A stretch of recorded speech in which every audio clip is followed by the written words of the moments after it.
How's it going, guys? Andrew here with Justified EDC, and I just wanted to bring you guys a quick video on some new stuff that I got in that will be getting reviewed. All of this, actually, I'm just looking here. Yeah, none of this was sent to me for review. This was all stuff that I traded for, purchased myself, so no conflict of interest there. But yeah, just a couple things that I got in recently. I just wanted to give you guys a quick overview of and a heads up of what will be coming down the line. I'm going to start off here with this because this is actually my wife's knife. I wanted to get her thoughts on it quick, but I didn't want her standing here the whole video. So this is the CJRB, what is this called? Well, Swags is the designer. I know my wife's giving me input in the background. It's the Maileah. The Maileah is the name of it because they have this and then the more Maileah, which is the one that's slightly bigger than this. But this is the small one.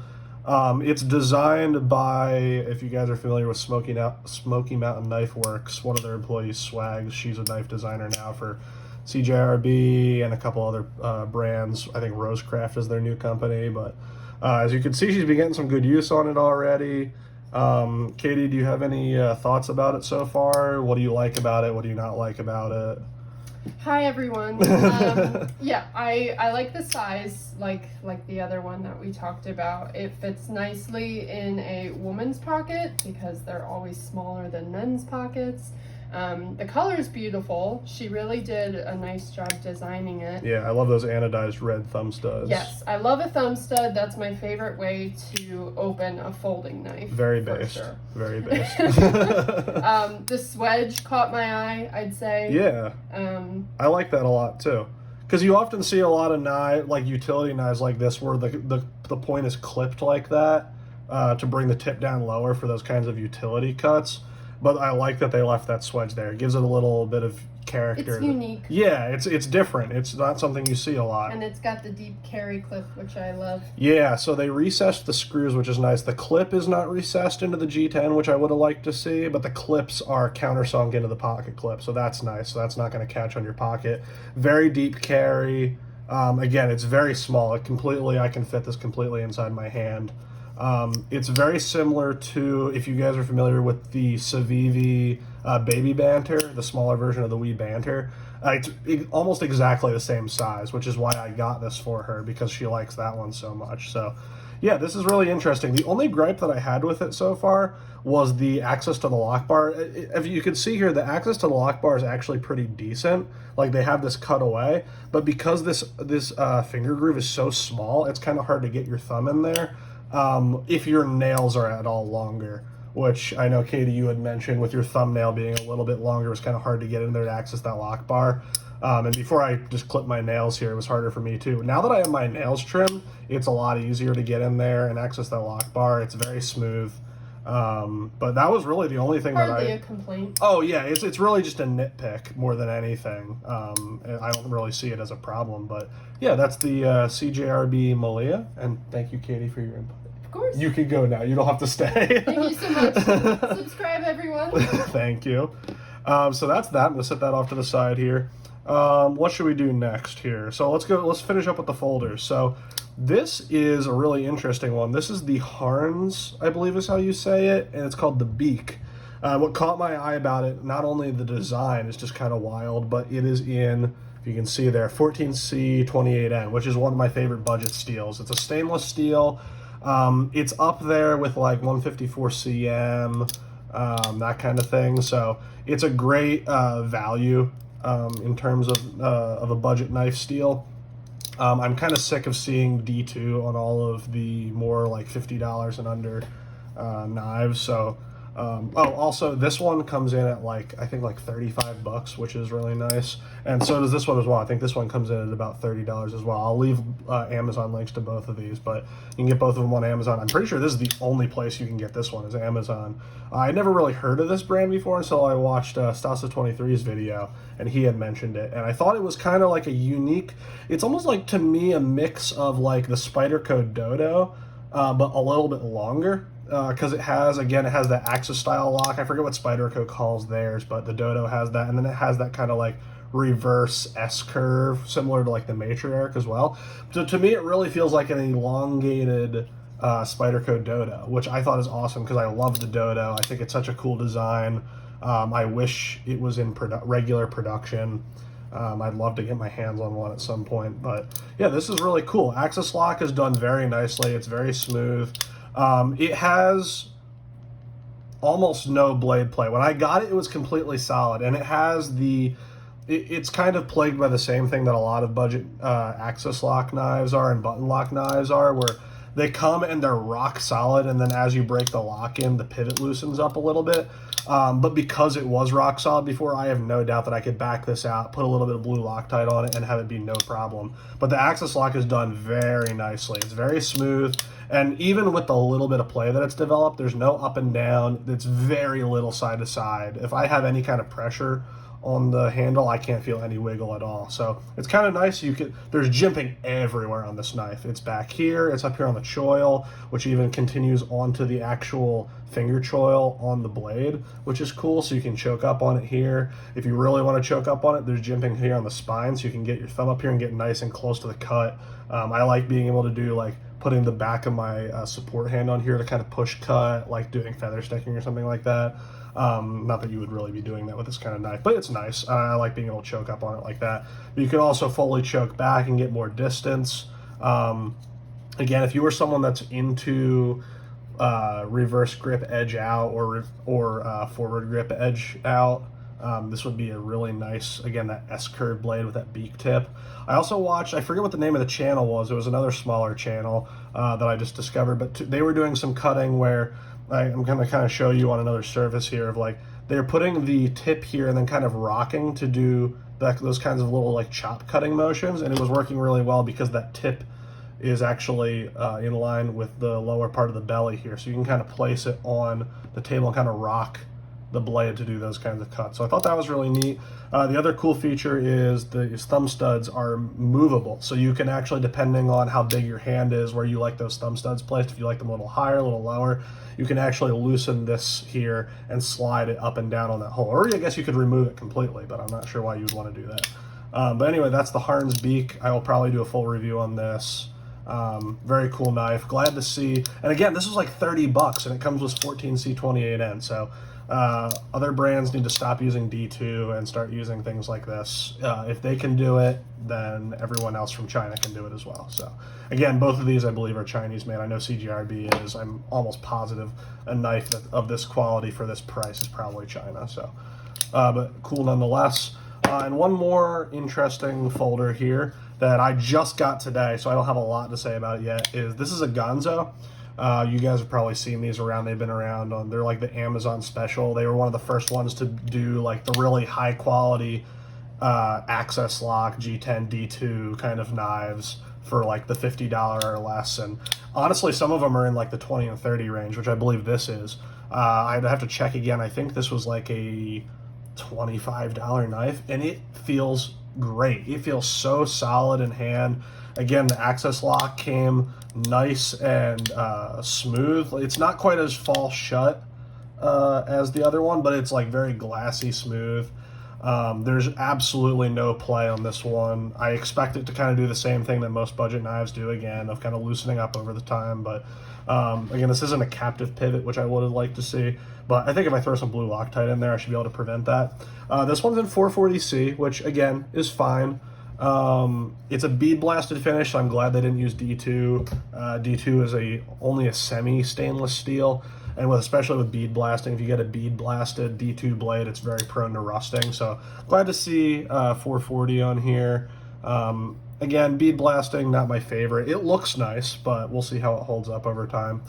It didn't come super sharp from the factory. Like, it's workable, and probably if I just stropped it up, it wouldn't be too bad.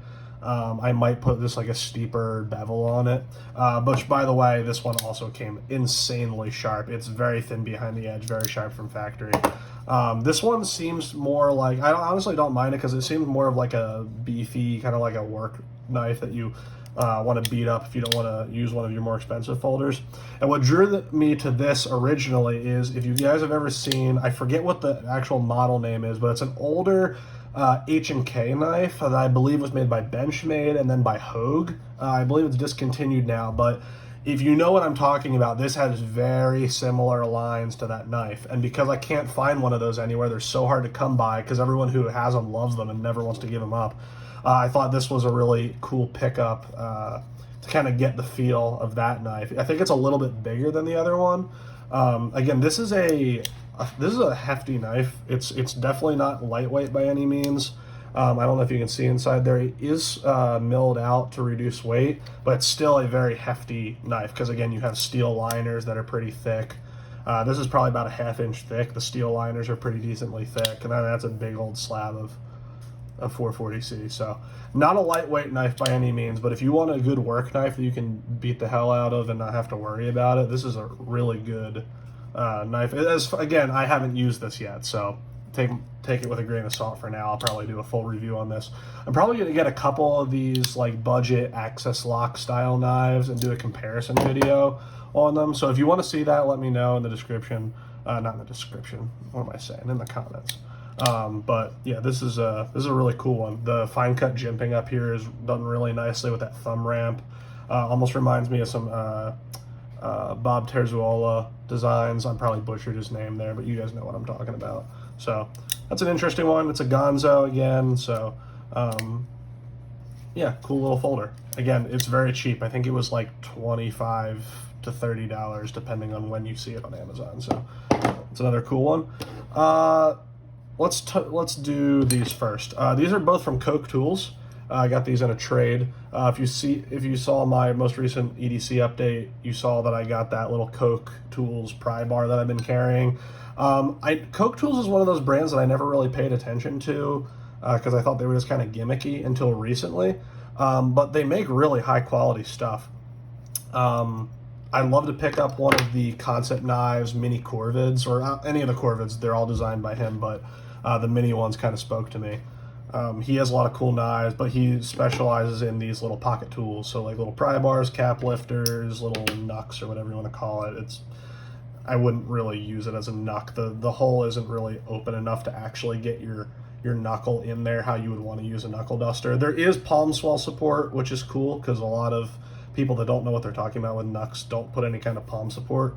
So this does have that, but at least for me, this hole isn't quite big enough to use it like that. I guess in a pinch, but my knuckle does butt up against there. You usually want a little bit of extra space because you don't want your knuckle hitting that if you were actually to impact something. So this is kind of more of just a cool little fidget thing. I might actually put this on my keys, take that leather fob off and use this because this is open here, kind of clip it on your belt loop. But this is titanium. It's thick. It is an inch, is a 1/2 inch thick of titanium, but it's very nicely finished, chamfered. Machining is done very nicely on this. I like the kind of tumbled stonewash finish on it. And then likewise, this is also a titanium, a little thinner. I think this is about a 1/4 inch thick here. Again, just like the cursor, that other pry bar I have, it actually comes down to a nice thin tip, so it's actually useful for getting underneath stuff and scraping, which I appreciate. A lot of people that make pry bars make them so thick here that they're not actually useful for anything. So this is cool. I was thinking about maybe throwing this on my keys or taking that other Koch Tools pry bar out and throwing this in there for now. I kind of wish it wouldn't have had the bottle opener, but it's whatever. It actually kind of gives you a spot to put your finger in here if you were going to use it like that. So it's not bad. And then it has this lightning strike Kevlar inlay, Kevlar micarta inlay in there. So that's neat. But yeah, I really like the aesthetics of his designs. I think they stand out. You know it's a Koch Tools design, and they're designed actually pretty functional. So Koch Tools, you'll probably see these in an EDC update. I probably won't do a whole video on these unless I do like a collection update sometime in the future when I have a bunch more of these. But for now, you'll probably just see it in an EDC update. The last thing then is fixed blades. So let's go small to big. So this is a knife I've actually had before and I got rid of and I regretted it almost immediately. And then I was able to get another one in a trade. This is the Kopis Designs Lvia, designed by Ed Calderon of Ed's Manifesto. I'm sure you guys, if you watch this channel, are familiar with him. But yeah, reverse edge. He calls this more of a field knife. It's very similar to if you've had a Victorinox fruit knife or just any of those like injection molded handle kitchen knives. It is very similar to that in terms of the handle. This isn't G10, it's just injection molded, but it has some jimping here in the finger groove to be able to index it out of the sheath. It has some I don't know if you want to call that jimping or cutouts. It doesn't really do a whole lot back here. I would have much preferred to see it along here. What I really would have loved to see is this style jimping continued all the way around, because that's very grippy. This other stuff doesn't really do a whole lot. I guess if you're kind of in this grip, whatever. I'm probably just going to throw some grip tape on it. And honestly, I'm probably going to have an Offensive Industries sheath made for it. I used to have both a pocket hook sheath and a deep sheath for my other one. So I'm probably going to have Josh make me probably another pocket hook sheath, because this really does need some more texture on the handles. That's my one gripe about this knife, is that I love the thin blade stock. I love how sharp it is. I love that it's affordable. It's like less than $100, which is not something you see this design specifically, or really a lot of defensive blades in general don't really come at that price point. So I love to see that. But I'd love to see more texture on these handles. That's really my only gripe with this. If you want to see a whole video on this, I guess I can do one. Or if you just want to see just a video on reverse edge blades in general, this would definitely go in that. So happy to have this back. It's very lightweight, so I love that about it. Just to kind of throw in the pocket. Very lightweight. It feels very similar to the fruit knives. It's very much like an Lvia and a fruit knife had a baby. So cool. The Kydex is okay. The other Kydex sheath that I had for my other one was so tight that I couldn't even use it as a pocket hook sheath. This one is a lot better. Again, there's no rattle, no play, so that's well done. It's a little loose, but again, for a pocket sheath, like, it's not going to come out. The knife's not going to come out of the sheath. And then it's enough retention that it actually pops out of there. So that's cool. I might even throw a soft loop on this and carry it horizontally on the belt, but we'll see. So yeah, Kopis Lvia, very cool knife. Glad to have another one back in the collection. And the last one here is a knife that, well, not this specific knife, but this maker. I have been after one of his knives for a very long time now. This is a Tom Krein design, and you can see his logo there. This is a 2018, and this is in M4, which is one of my favorite steels. I absolutely love M4. Every knife I've ever had in M4 has been just an absolute beast. As you can see, if I line this up here, this is quite a large knife. This is not going to be necessarily an EDC knife. It is a little over 10 inches. Blade length of about 4.5. Yeah, about 4.5 inches sharpened length. Nicely done jimping up here. Nice thick stock. To me, this is more of an outdoors kind of knife, especially with like a tech lock and stuff on here. So thicker stock with the M4 is going to be awesome. It came so sharp. Ground decently thin. I believe that's a hollow grind on there. So this should feather stick really well. But again, you have a thick enough stock that you should be able to beat up on this pretty well too. Especially how this handle is designed, that if you choke up on it here, you can put your finger on this jimping and use it like that. But if you're going to be doing any kind of chopping, you can choke back into this this swell back here towards the pommel, and now you have a lot more leverage on it for chopping, doing that kind of chopping motion. So it's very comfortable in hand. The G10 is nicely contoured. It's not super grippy, but it does have some texture. See if I can get you in there. So I don't worry about me slipping on this at all.